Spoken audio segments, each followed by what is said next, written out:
ಅಯ್ಯೋ ಅದ್ ರಾತ್ರಿ ನೋಡಿದ್ ಪೊರೆ, ಬೇಗ ಬಾ.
ಲಕ್ಕಿ, ಯಾಕೆ ಇಷ್ಟೊಂದು ಸೀರಿಯಸ್ ಆಗಿದೆಯಾ? ಆದ್ರೂ ಹೋಗುವಾಗಿದ್ದ ಉತ್ಸಾಹ ಕಾಣಿಸ್ತಿಲ್ಲ. ಭಯ ಆಗ್ತಿದ್ಯಾ? ಇಲ್ಲ, ಮತ್ತೆ ಬೇರೆ ಏನೋ ಯೋಚನೆ ಮಾಡ್ತಿದ್ದೀನಿ. ಎಷ್ಟೋ ಸಲ ನಾನು ಹೇಳ್ಬೇಕಾಗಿರೋದನ್ನ ಹೇಳ್ಕೊಂಡು ಬರ್ತಿದೆ. ಹೇಳ್ಬೇಕಾದವರು ಕೇಳಿಸ್ಕೊಳ್ಳೋದಿಲ್ಲ. ಹೇಳಿದ್ನ ಮತ್ತೊಂದ್ಸಲ ಹೇಳ್ಬೋದವರು ಅನ್ನೋ ಗೊಂದಲ ಶುರುವಾಗುತ್ತೆ. ಹೇ, ಸಿಗ್ನಲ್ ಬಂತು. ಅಪ್ಪಂಗೆ ಫೋನ್ ಮಾಡ್ತೀನಿ. ಪಾಪ ಟೆನ್ಷನ್ ಆಗಿರ್ತಾರೆ.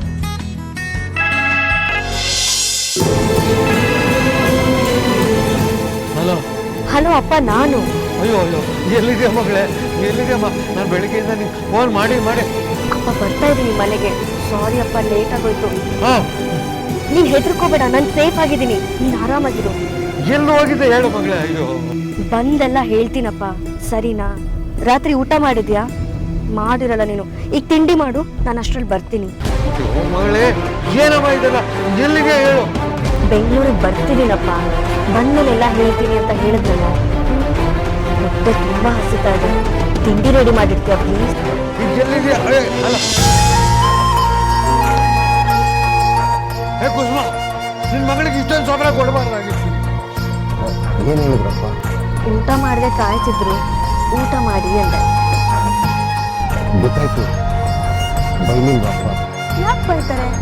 ಲೇಟ್ ಆಯ್ತಲ್ವಾ, ಗಾಬರಿ ಆಗಿದ್ರು.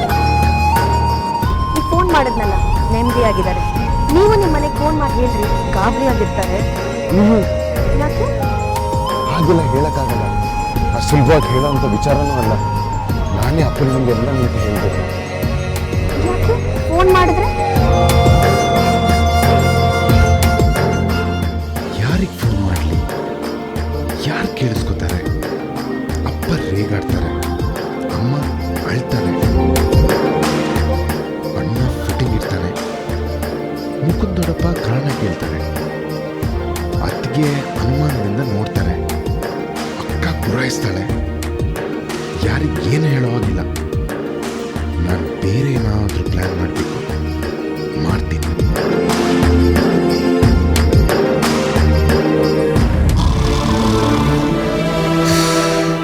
ರೀ, ಇನ್ನೊಂದು ಸ್ವಲ್ಪ ನೋಡೋಣ. ನಿನ್ನೆ ಬೆಳಿಗ್ಗೆ ಮನೆ ಬಿಟ್ಟು ಹೋದವನು ಇನ್ನೂ ಮನೆಗೆ ಬಂದಿಲ್ಲ.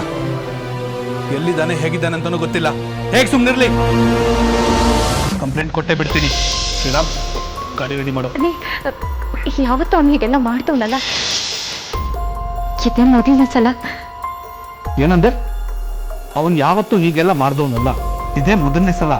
ಅಂದ್ರೆ ನಿನ್ ಹತ್ರ ಹೇಳ್ಬಿಟ್ಟು ಹೋಗಿದ್ದಾನೆ.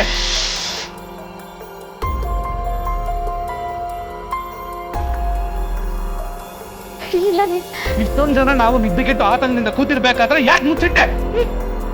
ನನಗೇನು ಗೊತ್ತಿಲ್ಲ. ಸುಳ್ಳು ಹೇಳ್ತಾ ಇದೆಯಾ ನೀನು? ನಿನಗೆ ಗೊತ್ತಿಲ್ಲ ಅಂದ್ರೆ ಈ ಮಾತು ನಿನ್ ಬಾಯಿಂದ ಬರ್ತಾ ಇರ್ಲಿಲ್ಲ. ಚಿನ್ನಾರಿ, ಇವಾಗ ಮಾತಲ್ಲಿ ಬಂದ್ಬಿಡ್ತು. ನೀವು ಕಂಪ್ಲೇಂಟ್ ಕೊಡ್ತೀನಿ ಅಂತೆಲ್ಲ, ಅದಕ್ಕೆ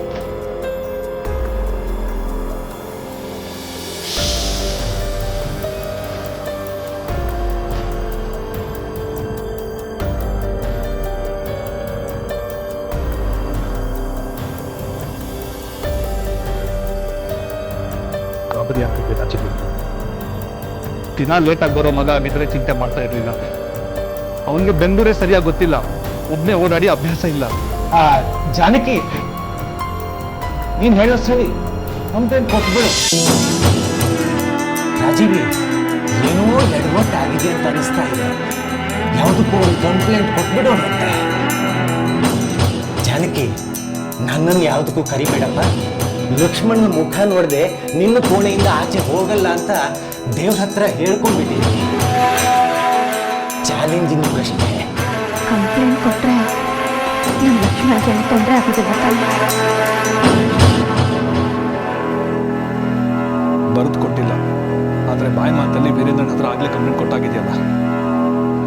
ಲಕ್ಷ್ಮಣ ಸುರಕ್ಷಿತವಾಗಿ ಮನೆಗೆ ಬರಲಿ ಅಂತಾನೆ ಕಂಪ್ಲೇಂಟ್ ಕೊಡ್ತಾ ಇರೋದು. ಅದು ಬರೆದು ಕೊಟ್ಟರೆ ಮಾತ್ರ ಅದಕ್ಕೆ ಪ್ರಾಮುಖ್ಯತೆ ಸಿಗೋದು. ಪೊಲೀಸರು ಅವ್ರ ಕಾರ್ ಎಲ್ಲೆಲ್ಲಿ ಹೋಗಿದೆ, ಯಾವ ರೂಟಲ್ಲಿ ಹೋಗಿದೆ ಅಂತ ಪತ್ತೆ ಹಚ್ತಾರೆ. ಏನಾದರೂ ಕಷ್ಟದಲ್ಲಿ ಸಿಕ್ಕಾಕೊಂಡಿದ್ರೆ ಪಾರ್ ಮಾಡ್ತಾರೆ ಅಷ್ಟೇ. ಸರಿ ರೀ, ಹಾಗಾದ್ರೆ ಬೇಗ ಕಂಪ್ಲೇಂಟ್ ಕೊಡಿ. ರಾಜೀವಿ, ಕಂಪ್ಲೇಂಟ್ ಕೊಟ್ಟರೆ ಜಾನಕಿ ನಮ್ಮ ಮಗ ನಾಪತ್ತೆ ಅಂತ ನಾಳೆ ಪೇಪರಲ್ಲಿ ಬರುತ್ತೆ. ಆದರೆ ಕಂಪ್ಲೇಂಟ್ ಕೊಡದೆ ಬೇರೆ ದಾರಿನೇ ಇಲ್ಲ.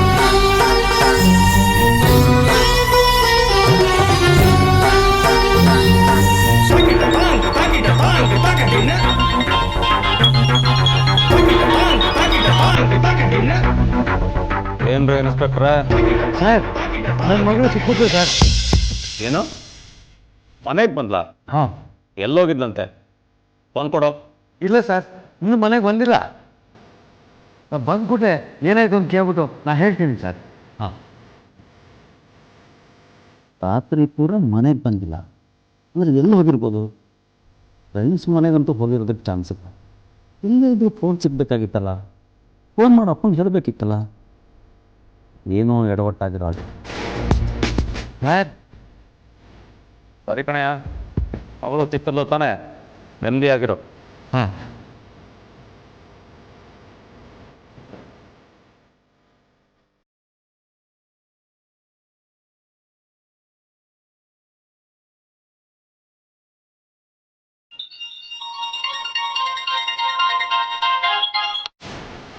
ಹಲೋ, ಹೇಳಿ ಅಂಕಲ್. ಲಕ್ಷ್ಮಣ ಬಂದ? ಇನ್ನೂ ಕಾಯೋದ್ರಲ್ಲಿ ಪ್ರಯೋಜನ ಇಲ್ಲ. ಒಂದು ಕಂಪ್ಲೇಂಟ್ ರಿಜಿಸ್ಟರ್ ಮಾಡ್ಕೊಂಡ್ಬಿಡಿ. ಇಷ್ಟೊತ್ತಾದರೂ ಬಂದಿಲ್ಲ ಅಂದರೆ ಏನೋ ಎಡವಟ್ ಆಗಿದೆ ಅಂತಾನೆ ಅರ್ಥ. ಅಂದರೆ ಇನ್ನೂ ಮನೆಗೆ ಬಂದಿಲ್ವಾ? ಬಂದಿರಬೇಕಾಗಿತ್ತಲ್ಲ ಅಂಕಲ್. ಇನ್ಸ್ಪೆಕ್ಟ್ರೇ ಬಂದಿಲ್ಲ ಅಂತಾನೆ ಕಂಪ್ಲೇಂಟ್ ತಗೊಳ್ಳಿ ಅಂತ ಹೇಳ್ತಾ ಇರೋದು. ಕಂಪ್ಲೇಂಟ್ ತಗೊಳ್ಳೇಬೇಕು ಅಂತ ತಗೋತೀನಿ ಅಂತ, ಅದಕ್ಕೆ ನಾನು ಅದ್ರ ನನ್ನ ಸಜೆಷನ್ ಕೇಳಿ ಇನ್ನು ಅರ್ಧ ಗಂಟೆ ನೋಡೋಣ. ಅಷ್ಟೊಳಗೆ ಬರಲಿಲ್ಲ ಅಂದರೆ ಇಷ್ಟು ಹೊತ್ತಿನವರೆಗೂ ಬರದೇ ಇದ್ದವನು ಇನ್ನು ಅರ್ಧ ಗಂಟೆಲಿ ಬರ್ತೇನೆ ಅಂತ ಹೇಗೆ ಹೇಳ್ತೀರಿ? ನಾವು ಪೊಲೀಸರು ಅಂಕಲ್, ನಮ್ಮ ಸಿಕ್ಸ್ ಸೆನ್ಸು ಏನೋ ಹೇಳ್ತಾ ಇರುತ್ತೆ. ಎಷ್ಟೊಂದು ಸಲ ನಿಜನೂ ಆಗುತ್ತೆ, ನೋಡೋಣ.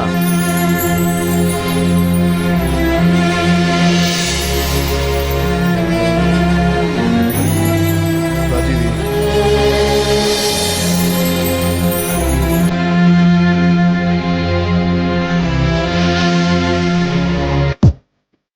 ಏನು ಯೋಚನೆ ಮಾಡ್ತಾ ಇದೀಯಾ?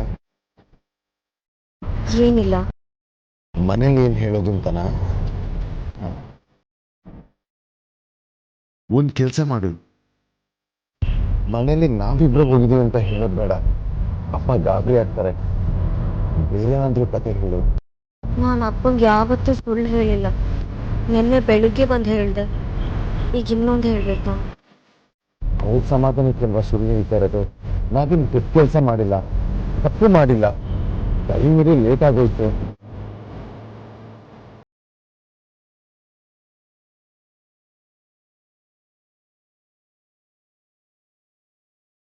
ಪೇಪರ್ ಬೇಕಾ? ಪೇಪರ್ ಪೇಪರ್ ಪೇಪರ್ ಬೇಕಾ? Paper paper.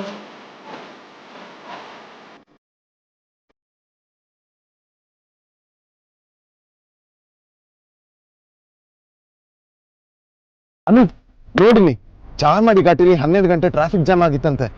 ಒಳ್ಳೆ ರೀಸನ್ ಸಿಕ್ತು. ರೋಡ್ ಬ್ಲಾಕ್ ಆಗಿ ಟ್ರಾಫಿಕ್ ಜಾಮ್ ಸಿಗಾಕೊಂಡಿದ್ವಿ ಅಂತ ನಾನು ಹೇಳ್ತೀನಿ, ನೀನು ಹೇಳು.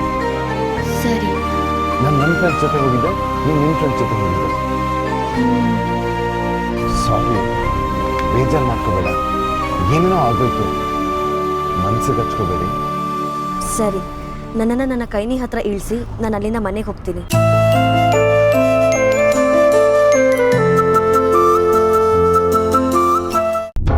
ಎಲ್ಲೇ ಹೋಗಿದ್ರು ರಾತ್ರಿ ಪೂರ ಮನೆಗೆ ಬರ್ದೇ ಇರೋದ್ರಲ್ಲಿ ಅರ್ಥ ಇಲ್ಲಲ್ವೇನೋ ವೀರೇಂದ್ರ?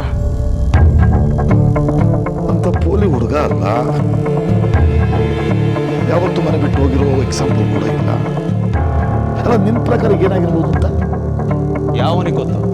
ಫ್ರೆಂಡ್ಸ್ ಜೊತೆ ಪಾರ್ಟಿ ಮಾಡಕ್ ಹೋಗಿರ್ಬೋದು, ಗರ್ಲ್ ಫ್ರೆಂಡ್ ಜೊತೆ ಮಸ್ತಿ ಮಾಡಕ್ ಹೋಗಿರ್ಬೋದು, ಯಾವುದೋ ರೆಸಾರ್ಟ್ಗೆ ರೇವ್ ಪಾರ್ಟಿಗೂ ಹೋಗಿರ್ಬೋದು.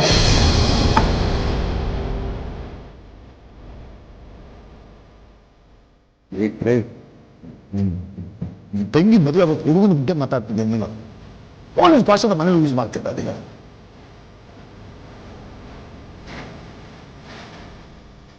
ಯಾವ ಹೊತ್ತದಲ್ಲಿ ಯಾವ ವಿದ್ಯೋ ಕೈ ಹಾಕಿದ್ಮೇಲೆ ತಾನೇ ಗೊತ್ತಾಗುತ್ತೆ. ಹೋಗಿ ಹೋಗಿ ನಿನ್ನ ಹತ್ರ ಕೇಳ್ತಿದ್ದಲ್ಲ, ನೀನೊಬ್ಬ ಕಾಕಿ ಭಾಷೆ ತುಂಬ.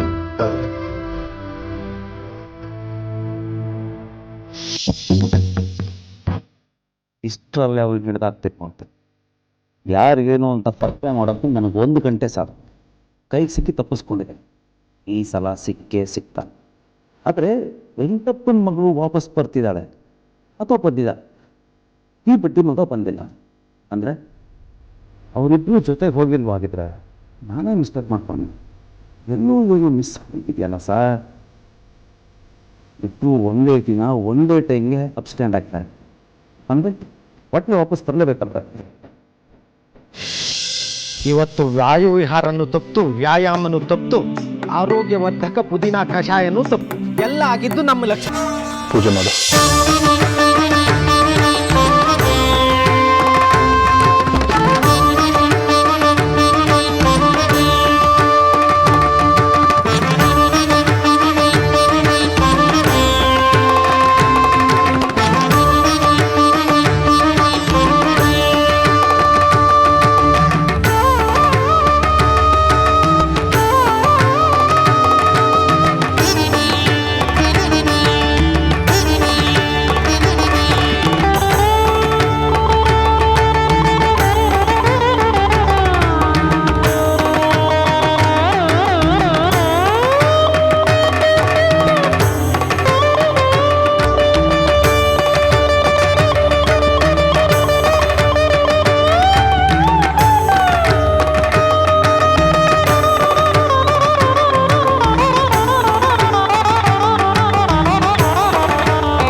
ಯಾವತ್ತು ದೇವರ ಮುಂದೆ ತೇನುವಾಗಿ ನಿಂತವ್ರಲ್ಲ, ಇವತ್ತು ನಿಂತಿದ್ದಾರೆ ಅಂದರೆ ಮಗನ ಮೇಲೆ ಎಷ್ಟು ಪ್ರೀತಿ ಇದೆ ಅಂತ ಗೊತ್ತಾಗುತ್ತೆ.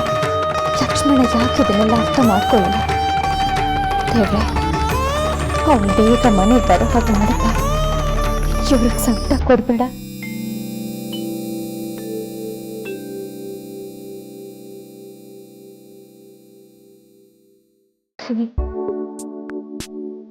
ಯೋಚನೆ ಮಾಡಬೇಡಿ, ಅವನಿಗೆ ಎಲ್ಲ ತೊಂದರೆ ಆಗಿರ್ಬೇಕು ಅನ್ಸುತ್ತೆ.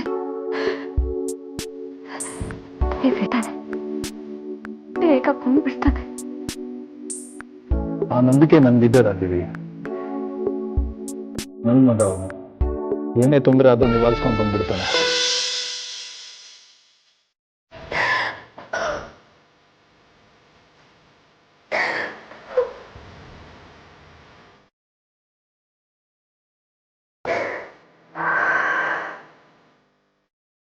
ಯೋಚನೆ ಮಾಡ್ಕೋಬೇಡ ರಾಜೀವಿ. ಕೆಟ್ಟ ಯೋಚನೆಗಳು ಬರುತ್ತೆ, ಅದನ್ನೆಲ್ಲ ಮನಸ್ಸಿನಿಂದ ತೆಗೆದು ಹಾಕು. ನಮಗಿಂತ ನೀವೇ ತುಂಬಾ ಸಂಕಟ ಪಡ್ತಿದ್ದೀರಿ, ನನಗೆ ಗೊತ್ತಾಗತ್ತೆ. ನಾನು ಮನೆಗೆ ಬಂದವನು, ಯಜಮಾನ, ಸಿಟ್ಟು ಮಾಡ್ಕೋಬಹುದು, ಆಡಕ್ಕಾಗಲ್ವಲ್ಲ.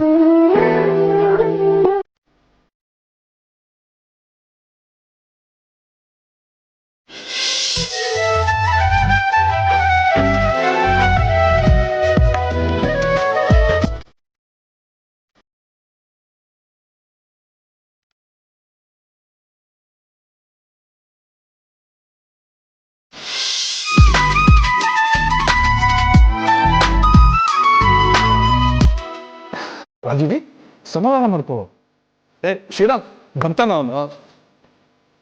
ಅಶ್ವಿನಿ ಬರ್ತಾನೆ ಲಕ್ಷ್ಮಣ.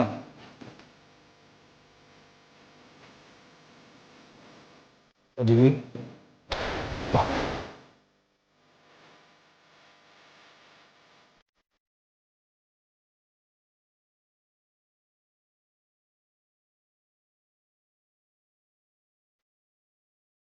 ಸಮಾಧಾನ ಮಾಡ್ಕೊಡ ಜಿವಿ.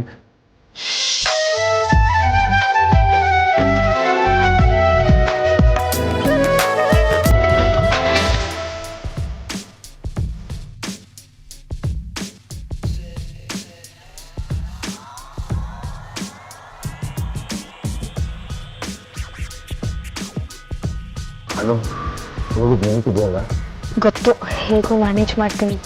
ನೀವು ಹುಷಾರು. ನನ್ನ ಕತೆ ಅಷ್ಟೇ. ನಮ್ಮ ಅಪ್ಪ ನನ್ನ ಚೆನ್ನಾಗಿ ಫ್ರೈ ಮಾಡ್ತಾರೆ. ಮಾಡೋದ್ರಿಂದ ಏನು ಹೋಗ್ಬೇಕು ಅಂತ ಯೋಚನೆ ಮಾಡ್ತಾ ಇದ್ದೀನಿ. ಏನು ಹೋಗಿದ್ರೆ ನಂಬಲ್ಲ, ನಂಬಿದ್ರು ಬೈದೇ ಇರಲ್ಲ. Let me face it. Good luck.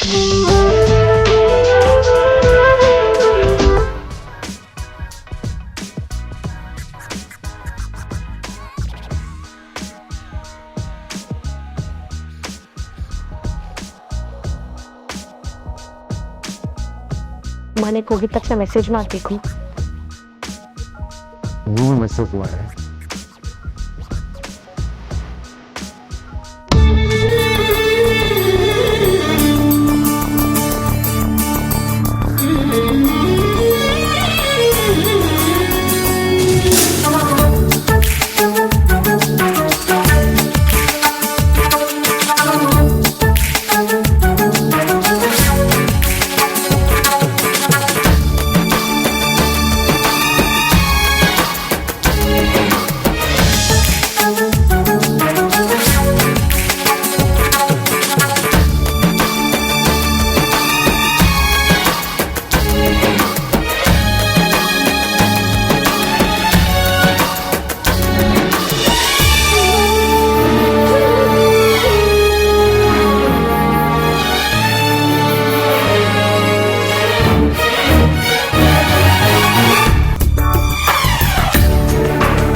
ಬರ್ತೀನಿ ಅಂತ ಆಗಲೇ ಹೇಳಿದ್ಯಲ್ಲ, ಇನ್ನೇನು?